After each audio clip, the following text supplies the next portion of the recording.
Sur le patrimoine, c'est un lieu qui a une longue histoire, c'est un lieu qui a été meurtri par la guerre, donc qui a été notamment très abîmé par les bombardements de 1940. C'est un lieu qui est composé de bâtiments très différents, donc de compositions différentes, de natures différentes. Donc nous avons le lieu emblématique qui est évidemment la grande bibliothèque des anciens prêtres, donc qui donne sur la place Paul-Émile Janson, qui a un magnifique espace de très grande dimension. Nous avons ce qu'on appelle l'hôtel des anciens prêtres, donc qui accueillait les réfectoires, les chambres, les bureaux des prêtres à la retraite.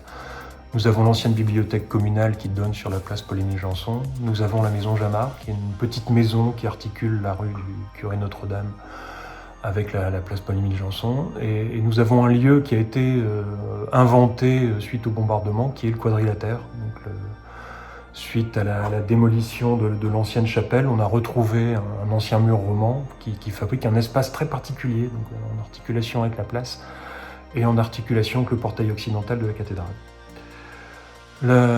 Ensuite, le travail sur la porosité. Donc le Smart Center est un lieu avec une programmation très variée, donc à la fois des lieux d'accueil et d'ouverture au public, de lieux quotidiens.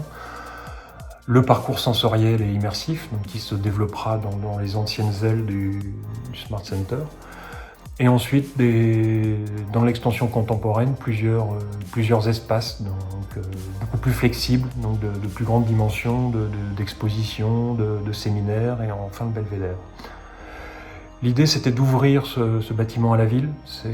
Notre ambition, c'est que ça soit un lieu qu'on peut traverser au quotidien. Donc on peut traverser le Smart Center pour aller de la place de l'Évêché à la place Paul-Émile Janson.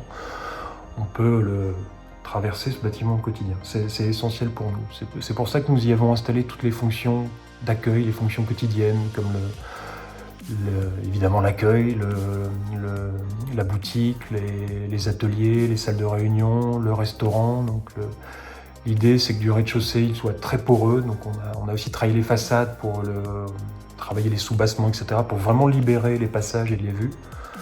Qu'on ait vraiment des porosités visuelles entre le dehors et dedans, etc., que ce soit vraiment un lieu dans lequel on ait envie d'aller, qu'on ait envie de traverser.